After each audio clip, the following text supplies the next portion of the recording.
আমরা তো বার কাউন্সিলের ইলেকশন 2026 এর নোটিফিকেশন ইস্যু হয়েছে, সমস্ত প্রসেস চলছে এখন।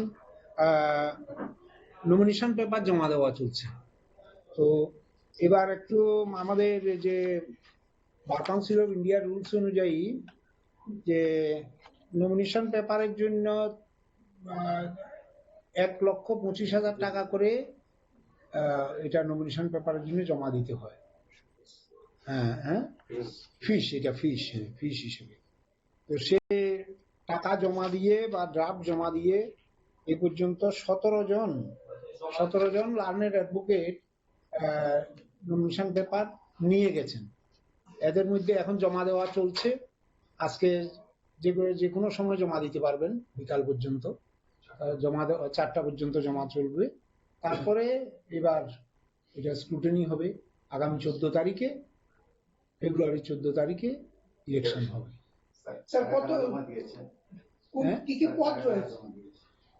এখন জমা দিয়েছেন সুদর্শন শর্মা, অমর দেববর্মা, শিশির চক্রবর্তী, রতন দত্ত আর অরিন্দম ভট্টাচার্য। এই কয়জন এখন এ পর্যন্ত জমা দিয়েছেন। 17 জন তুলেছেন, সুতরাং 17 জনই জমা দেবেন, এটাই আমি বিশ্বাস করি। যেহেতু ওনারা ড্রাফট জমা দিয়ে বা ফিস জমা দিয়ে এই নমিনেশন পেপার তুলেছেন। কি পদে না, এখন তো আপনার বার কাউন্সিলের মেম্বার হিসেবে সবাই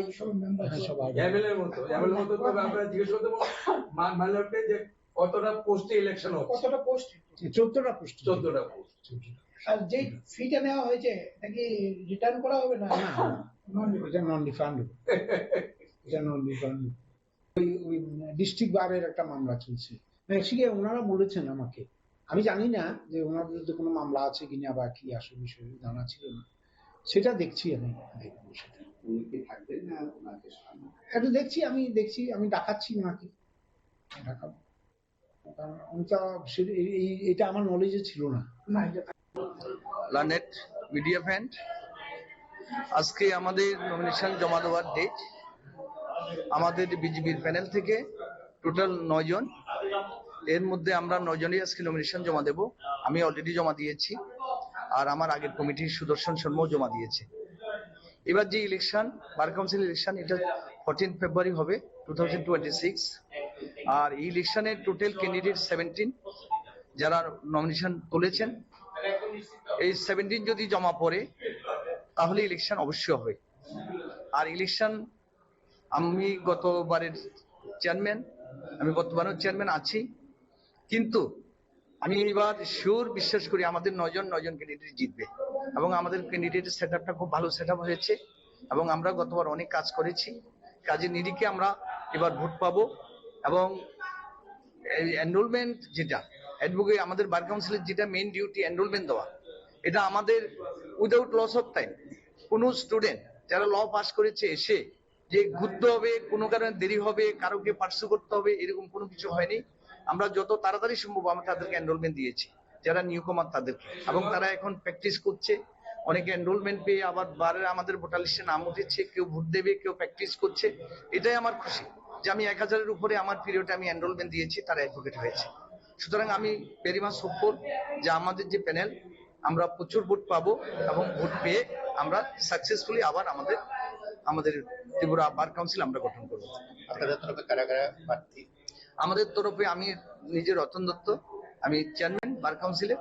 এছাড়া আমাদের আগের কমিটির মধ্যে আছেন সুদর্শন শর্মা, দীপঙ্কর শর্মা, আর নতুন এসেছে দিলীপ দেবনাথ এবিপি, মধুমিতা চৌধুরী, নেপাল মজুমদার, দেবালয় ভট্টাচার্য, আর সুনির্মল দেব সে কৈলাসর থেকে, আর প্রিয়াঙ্কা মজুমদার সাবরুম থেকে। টোটাল আমাদের 2 জন মহিলা, 7 জন পুরুষ, এবং আমাদের অ্যাজ পার গাইডলাইন আমরা ওইভাবেই দিয়েছি। যেহেতু এবার একটা সংরক্ষণ রয়েছে মহিলাদের জন্য, কি নির্বাচন হবে না? তাদেরও নির্বাচন হবে। আমি যেটা বুঝি বা যেটা দেখেছি, নির্বাচন হবে। এটার মাধ্যমে 3টা কোটা 3 জন ক্যান্ডিডেট দিয়েছেন, তারা জিতবেন, এখানে কোনো ডাউট নেই। যেহেতু 3 জনই ক্যান্ডিডেট, আমাদের রিজার্ভেশন আছে 3টা মহিলার জন্য, 3 জনই জিতবেন এবং 3 জনই আমাদের কমিটিতে আসবে। আদর্শগত দিক থেকে কি বার্তা থাকবে আপনাদের তরফ? আদর্শগত বার্তা হচ্ছে যে আমরা কাজ করেছি, যারা গতবার বিজেপি সংগঠন থেকে ছিল, লিগ্যাল সেল থেকে ছিল, তারা প্রচুর কাজ করেছে কাজের নিরিখে। যারা আমাদের লয়ার সবাই এসে এখান থেকে সার্ভিস পেয়েছে, কেউ বলতে পারবে না যে এখানে এসে কোনোভাবে হ্যারাস হয়েছে। সুতরাং কাজের নিরিখে আমাদের সংগঠন চলে। এবং আমাদের যে ত্রিপুরা বার কাউন্সিল ওই আমাদের কাজের নিরিখে আমাদেরকে ভোট দেবে এবং আমরা আবার বার কাউন্সিল গঠন করবো। এবারে বার কাউন্সিল ত্রিপুরা ইলেকশনকে কিভাবে দেখছেন? আপনার তরফে কি অভিযোগ রয়েছে? আমার মতে মনে হচ্ছে যেমন আমাদের returning officer my lord S C. Das সাহেব, ওনার নলেজই ছিল না যে এসটি রিটার্নিং অফিসার যাকে বানানো হয়েছে সন্দীপ দত্ত চৌধুরী লাইন অ্যাডভোকেট, আমার বিশেষ বন্ধু স্থানীয়। কিন্তু উনি গত ত্রিপুরা বাড়ি ইলেকশনে ওনার একটু ইয়াতে ডিক্লারেশনের জন্য আমরা একটা পার্টি মানে যারা করেছেন ওনাদের একটা মামলা দাখিল হয়েছে ওনার এগেন্স্টেই। কিন্তু ওনাকে আবার এই কেসের মধ্যে ওনাকে স্টেট রিটার্নিং অফিসার হিসেবে নিয়োগ করেছে, এটা আমি অপশন দিয়েছি। এখন জাস্টিস দাস সাহেব বলেছেন যে আমার নলেজ নেই এটার ব্যাপারে। যাই হোক, এখন যেহেতু উনি এখনো আমাদের কি সঠিক উত্তরটা দিতে পারেন না, আমরা এখন একটা অ্যাপ্লিকেশন জমা দেবো এটার জন্য স্টেট রিটার্নিং অফিসারের জন্য।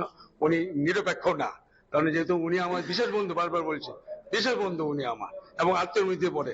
তারপরে বলছে যেহেতু আমার একটা আইডিওলজি, আমি একটা বিশ্বাস করি, আমি একটা পার্টি না, আমি একটা আদর্শ নীতি নিয়ে আমি বিশ্বাস করি। এই কারণে আমি জাস্টিস এস.সি. দাস সাহেব মহোদয়কে আমি জানিয়েছি। এখন আমাদের ইলেকশন হবে 14টা সিট নিয়ে, তার মধ্যে এই ক্যান্ডিডেট পড়েছে 17টা। তার মধ্যে বিজেপি এইভাবেই ডাইরেক্টলি ইনডাইরেক্টলি বিজেপি দিয়েছে 9, সিপিএম দিয়েছে 4, কংগ্রেস দিয়েছে 2 আর ইন্ডিপেন্ডেন্ট 2। এখন দেখা যাক ইলেকশন 14 তারিখের ভোটে কি হয়। আমি আশা করি যারা ক্যান্ডিডেট দিয়েছে সবগুলি ক্যান্ডিডেট সুটেবল ক্যান্ডিডেট। আমিও আগে ছিলাম বার কাউন্সিলে মেম্বার, 3 বারই ছিলাম। একবার আমি এক্সিকিউটিভ কমিটির চেয়ারম্যানও ছিলাম, ফিনান্স কমিটি। যাই হোক, আমি আশা করি নির্বাচনটা ভালোই হবে। ওকে, থ্যাংক না, আমি এখন আমি one of the youngest candidate. আমি আছি, আরও একজন মহিলা রয়েছেন এই নির্বাচনে, যারা আমরা দুজন ইয়াংগেস্ট রয়েছি।